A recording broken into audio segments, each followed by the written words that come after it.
இந்திய கம்யூனிஸ்ட் கட்சியினுடைய மாமேதை ஐயா நல்ல கண்ணு அவர்களை இந்தியா இழந்து தவிக்கிறது. தமிழ்நாட்டிலே தூத்துக்குடி மாவட்டத்திலே ஸ்ரீவைகுண்டத்திலே 1925 டிசம்பர் மாதம் 26 நாள் பிறந்த இவருடைய இந்த பிறப்பு மிகப்பெரிய சிறப்பு வாய்ந்ததாக, வரலாற்றிலே பொன் எழுத்துக்களால் பொறிக்கக்கூடியதாக அமைந்திருக்கிறது என்றால் மிகையாகாது. நேற்று அவர் காலமானதை நாம் அறிந்த பொழுது இந்திய நாடே துயருற்றது. கட்சி வேறுபாடு இல்லாமல் எல்லா தலைவர்களும் இந்த மிகச்சிறந்த மனிதரை, உயர்ந்த மனிதரை மிகுந்த மெச்சத்தக்க வகையிலே பாராட்டி அவருக்கு பல்வேறு விதமான அஞ்சலிகளையெல்லாம் செலுத்தி இந்த இந்திய நாடே, தமிழ்நாடே துக்கம் கொண்டாட வேண்டும் என்கிற அந்த எண்ணத்தை அனைவருடைய உள்ளத்திலும் விதைத்திருக்கிறது என்றால், இந்த ஐயா நல்ல கண்ணு தனது வாழ்க்கையிலே அப்படி என்ன சாதித்தார்? இதை நாம் நிச்சயமாக அறிந்து கொள்ள வேண்டிய கட்டாயம். எளிமை என்கிற சொல்லுக்கே எளிமை சேர்க்கிறவராய் வாழ்ந்துவிட்டு போனவர்தான் ஐயா நல்ல கண்ணு அவர்கள். அவர் தன்னுடைய உடை உடுத்துதலிலே வெள்ளை வேஷ்டி, வெள்ளை சட்டை என்று அணிந்திருந்ததை நாம் பார்த்திருப்போம். இவர் எவ்வளவுக்கு எளிமையானவர் என்று சொன்னால், ஒரு தலைவர் இவரை பற்றி நேற்று பேட்டியிலே குறிப்பிட்டிருந்தார். அவர் என்ன சொன்னார் தெரியுமா? ஒரு நாள் இரவு ஒரு விடுதியிலே தங்க வேண்டிய சூழ்நிலை வந்த பொழுது ஐயா நல்ல கண்ணு அவர்கள் அந்த மனிதரிடம் கேட்டாராம், எனக்கு ஃபேன் வேண்டும், அதற்கு கீழே தான் தூங்க வேண்டும் என்று கேட்டார். அப்பொழுது அந்த பக்கத்தில் இருந்த தலைவருக்கு தூக்கி வாரி போட்டது. எளிமையான மனிதராக இருக்கக்கூடிய இவர் ஏன் மின்விசிறி அல்லது ஃபேன் வேண்டும் என்று கேட்கிறார் என்று நினைத்து ஐயா நல்ல கண்ணுவிடமே அதற்கான காரணத்தை கேட்டார். ஐயா நல்ல கண்ணு அவர்கள் என்ன சொன்னாராம் தெரியுமா? என்னுடைய வேஷ்டி இருக்கிறதே அது அழுக்காகிவிட்டது. இன்று இரவிலே நான் இந்த வேஷ்டியை துவைத்து அதை மின்விசிறியினுடைய அடியிலே, ஃபேனுடைய அடியிலே காய வைத்தால்தான் நாளைக்கு இந்த வேஷ்டியை நான் பயன்படுத்த முடியும் என்று சொன்னாராம். மிகப்பெரிய தலைவர், மாபெரும் தலைவர், எப்படி எளிமையான ஒரு வாழ்வை வாழ்ந்து சென்றிருக்கிறார் என்று பாருங்கள். உண்மையிலேயே இவருடைய வாழ்வு நம் அனைவருக்கும் ஒரு மிகச்சிறந்த உதாரணமாக இருக்கிறது என்றால் மிகையாகாது. இன்னும் ஒரு உதாரணத்தை சொல்ல வேண்டுமென்றால், அரசு ஓய்வூதியத்தை அவர் வேண்டாம் என்று மறுத்துவிட்டார். இலவச வீடு அரசு கொடுத்ததையும் மறுத்துவிட்டார். அவ்வளவுக்கு எளிமையானவர்தான் ஐயா நல்ல கண்ணு. இந்த இயேசு கேர் யூனிட்டிலே இந்த காலத்தில் நாம் ஒவ்வொருவருமே சிந்தித்து பார்க்க வேண்டும். நாம் எந்த அளவிற்கு எளிமையாக இருக்கிறோம், எத்தனை விதவிதமான வகைகளிலே நமக்கு ஆடைகள் இருக்கிறது, பீரோக்களிலே எவ்வளவுக்கு எவ்வளவு குவித்து வைத்திருக்கிறோம் என்பதை நாம் எண்ண வேண்டும்.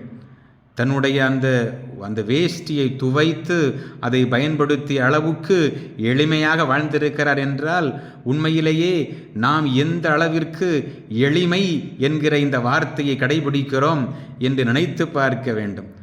அதுவும் துறவரம் பூண்டிருக்கக்கூடிய துறவிகள் ஒவ்வொருவருமே நான் எத்தனை விதவிதமான ஆடைகளை வைத்திருக்கிறேன் என்று எண்ணி எவ்வளவுக்கு எவ்வளவு நான் எளிமையாக வாழ்வேன் என்று ஆண்டவரிடம் நாம் வாக்குறுதி கொடுத்திருக்கிறோமோ அதை நமது வாழ்விலே செயல்படுத்துவதற்கு முயற்சி செய்ய வேண்டும் என்பதை ஐயா நல்ல கண்ணு அவர்கள் தங்களுடைய வாழ்க்கையிலே எடுத்து சொல்லியிருக்கிறார்.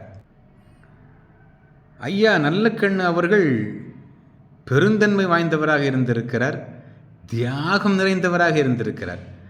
அதற்கு உதாரணம் என்ன சொல்லப்படுகிறது என்றால், 2015ஆம் ஆண்டு சென்னையிலே பெருமழையால் மிகப்பெரிய அளவிலே வெள்ளம் சூழ்ந்த பொழுது மக்கள் மிகுந்த அளவிலே உயிருக்கு போராடி கொண்டிருந்தார்கள், தத்தளித்து கொண்டிருந்தார்கள். அந்த நேரத்திலே தனக்காக என்று எதையுமே வைத்து கொள்ளாமல் தன்னுடைய பெயரிலே ஒரு படகை ஏற்பாடு செய்து நிறைய மக்களை மீட்டிருக்கிறார். எவ்வளவு அற்புதமான செயல் இது! இந்த தன்மை எத்தனை பேருக்கு வரும் என்பதை எண்ணி பார்க்க வேண்டும். ஐயா நல்லக்கண்ணு அவர்கள் சமூக சேவையிலே வித்தகராக விளங்கி இருக்கிறார். தீண்டாமைக்கு எதிராக குரல் கொடுத்திருக்கிறார். சாதி கலவரங்களுக்கு எதிராக மிகுந்த ஈடுபாட்டோடு உழைத்திருக்கிறார். தாமிரபரணி ஆற்றிலே மண் திருட்டுக்கு எதிராக மக்களை திரட்டி போராடி இருக்கிறார், ஊர்வலங்களை நிகழ்த்தி இருக்கிறார். எந்த அளவிற்கு என்றால், சட்டப்பேரவைக்கு முன்னால் இந்த மக்களையெல்லாம் திரட்டி அங்கே ஊர்வலங்களை நடத்தி போராட்டங்களை நடத்தி அதை வென்று காட்டியிருக்கிறார். அந்த அளவிற்கு ஒரு மிகப்பெரிய சமூக சேவையாளராக விளங்கி இருக்கிறார். அது மட்டுமல்ல, தலித் மக்கள் கோவிலில் நுழையக்கூடாது என்று இருந்த அந்த நிலையையெல்லாம் மாற்றுவதற்கு ஒரு மிகப்பெரிய முயற்சி எடுத்தவர்தான் நமது ஐயா நல்லக்கண்ணு அவர்கள். அது மட்டுமல்ல, தலித் மக்களுக்கு உரிய நிலங்களையெல்லாம் பெரிய ஜவான்தார்கள், ஜமீன்தார்கள், நிலப்பிரபுக்கள் களவாடி வைத்திருந்த அந்த காலகட்டத்திலே அந்த நிலத்தையெல்லாம் மீட்டு கொடுப்பதிலே இவர் மும்முரமாக செயல்பட்டவர் என்பதை நாம் காண்கிறோம். காந்தியடிகளைப் போல வன்முறையை மிகுந்த கடுமையாக எதிர்த்தவர்தான் ஐயா நல்லக்கண்ணு. அகிம்சை வழியிலே போராட்டங்களை, அறப்போராட்டங்களை நடத்தி வெற்றி கண்டவர்தான் நமது ஐயா நல்லக்கண்ணு அவர். மக்கள் பணி செய்வது என்பது மகேசன் பணி செய்வது. இதற்கேற்ப மக்கள் பணியை செய்ததற்காக 9 ஆண்டுகள் சிறைச்சாலைக்கு சென்றிருக்கிறார். சிறைச்சாலையிலே 9 ஆண்டுகள் இருந்த பிறகும் கூட அவருடைய உழைப்பு கடுமையாக இருந்திருக்கிறது. இதை பற்றி அவர்கள் குறிப்பிடுகிற பொழுது சொல்லுவார்கள், அவ்வளவுக்கு கடுமையாக உழைத்ததால் அவருடைய கைரேகை கூட தேய்ந்து விட்டது என்று சொல்லக்கூடிய அளவிற்கு அவர் மக்கள் மேல் சிறைச்சாலைக்குள் இருந்து கொண்டே அன்பு கொண்டு அவர்களுக்காக கடுமையாக உழைத்தார் என்று சொல்லப்படுகிறது. அது மட்டுமல்ல, 2022ஆம் ஆண்டு தமிழக அரசு இவருக்கு எளிமை தகைசால் விருது வழங்கியது. அந்த விருது வழங்கிய தொகையை திருப்பி முதலமைச்சரிடமே கொடுத்து முதலமைச்சர் நிவாரண நிதிக்காக இதை பயன்படுத்த தாராள மனதோடு இதை செய்தவர் ஐயா நல்லக்கண்ணு அவர்கள். வாசிக்கிற பழக்கத்தை சுவாசிக்க வேண்டும் என்று சொல்லி வருகிறோம். வாசிப்பவர்கள்தான் வரலாற்றினுடைய உச்சத்தை தொட்டிருக்கிறார்கள் என்பதை நாம் அறிவோம். அந்த வகையிலே ஒவ்வொரு நாளும் குறைந்தது 4 மணி நேரமாவது வாசிக்கக்கூடிய புத்தகங்களை வாசிக்கக்கூடிய பழக்கத்தை ஐயா நல்லக்கண்ணு அவர்கள் கொண்டிருந்தார் என்பதை நாம் அறிகிறோம். இவர் கட்சி பணியை மிக சிறப்பாக செய்தார் என்பதற்காக இவருக்கு 1 கோடி ரூபாய் பரிசும் ஒரு காரும் இவருடைய கட்சி சார்பாக கொடுக்கப்படுகிறது. 80 ஆண்டுகள் அவர் தன்னுடைய கட்சிக்காக சிறந்த பணியாற்றிய பிறகும் கூட, அன்பு மக்களே, அவர் அதை என்ன செய்தார் தெரியுமா? அதை தனக்காக வைத்து கொள்ளவில்லை.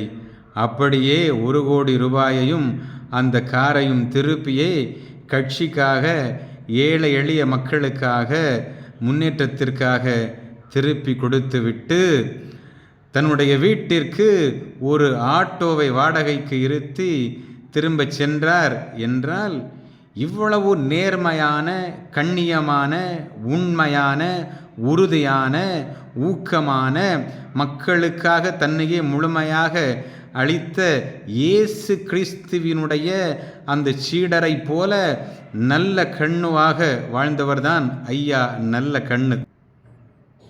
இன்று ஒரு பணித்தளத்திலே நடப்பது என்ன?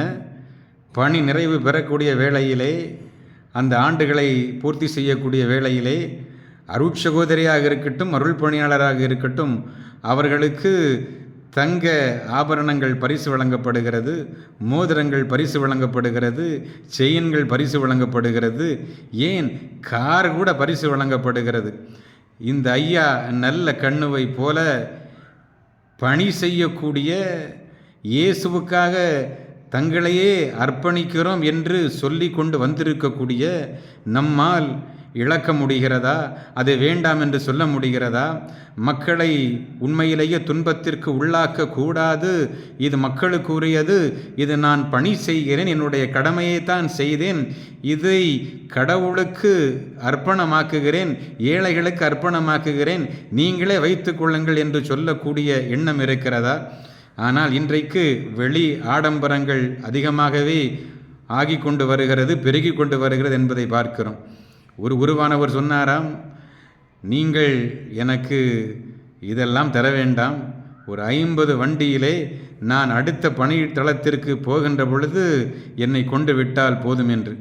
ஆடம்பரம், வெளிவேடக்காரத்தனம் இவையெல்லாம் அதிகரித்து கொண்டே போகிறது என்று சொன்னால், இந்த ஐயா நல்ல கண்ணு அவர்கள் நம் அனைவருக்கும், அதுவும் ஆடம்பரத்தை விரும்புகிற, எளிமைக்கு எதிராக விரும்புகிற, பணத்தை விரும்புகிற, பொன்னை விரும்புகிற, பகட்டை விரும்புகிற, விளம்பரத்தை விரும்புகிற ஒவ்வொரு துறவியருக்கும், ஒவ்வொரு இறைப்பணியாளருக்கும் இந்த ஐயா நல்ல கண்ணு ஒரு மிகப்பெரிய சாட்டை அடியை தந்திருக்கிறார். தன்னுடைய வாழ்வால் நாம் அனைவருமே செய்ய வேண்டியதை அவர் தன்னுடைய வாழ்வால் எடுத்து சொல்லியிருக்கிறார் என்று சொன்னால், நமது பணியை, நமது பணியினுடைய நிறைவிலே நாம் அதற்கான சன்மானத்தை பெற வேண்டுமா என்பதை ஒவ்வொருவருமே ஆய்வு செய்ய வேண்டும் என்கிற அந்த கருத்தை சொல்லாமலேயே சொல்லிக்கொண்டு விட்டு சென்றிருக்கக்கூடிய இந்த ஐயா நல்ல கண்ணுவை பாராட்டாமல், புகழாமல் இருக்க முடியுமா? இருக்கவே முடியாது. அதனால்தான் நல்லவர்கள் இருப்பதனால்தான் இந்த உலகம் இன்னும் வாழ்ந்து கொண்டே இருக்கிறது. நல்ல மனிதர்கள் எல்லா பங்குகளிலும் இருக்கிறார்கள், எல்லா ஊர்களிலும் இருக்கிறார்கள், எல்லா கட்சிகளிலும் இருக்கிறார்கள். அதனால்தான் இந்த உலகம் ஓரளவாவது சிறப்பாக போய்கொண்டிருக்கிறது என்பதை மனதில் வைத்து நாம் ஒவ்வொருவருமே நல்லவர்களாக, எளியவர்களாக, பெருந்தன்மை கொண்டவர்களாக, பிறருக்கு உதவி செய்பவர்களாக, பற்றற்றவர்களாக வாழ இந்த ஐயா நல்ல கண்ணு நமக்கு தன்னுடைய வாழ்வால் எடுத்துரைத்திருக்கிறார். அதை நாம் கற்றுக்கொள்வோம், அதை உள்வாங்குவோம், அதை கடைபிடிப்போம், மக்களுக்கு முன் உதாரணமாக இருப்போம்.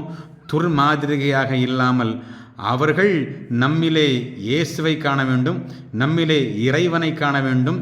அதன் வழியாக இறைவனுடைய ஆசிரியை மருளையும் நாம் பெற்று அதை அவர்களுக்கு கொடுக்கக்கூடியவர்களாக இருக்க வேண்டும் என்பதையும் மனதிலே வைத்து, பொதுநிலையினராகிய நாம் இந்த ஐயா நல்ல கண்ணுவை போல எளியவர்களாக, பற்றற்றவர்களாக, எதையும் சேர்க்க வேண்டும் என்ற அந்த மனநிலை இல்லாதவர்களாக, பெருந்தன்மை உடையவர்களாக இருப்பதற்கு ஒவ்வொரு நாளும் முயற்சி செய்வோம் என்று கூறி, இந்த நாளிலே ஐயா நல்ல கண் அவர்களுக்கு நமது ஆழ்ந்த இரங்கலை தெரிவித்துக் கொள்வதோடு அவருடைய ஆன்மா இளைப்பாறுதல் பெறுவதற்காகவும் ஜெபிப்போம். நன்றி.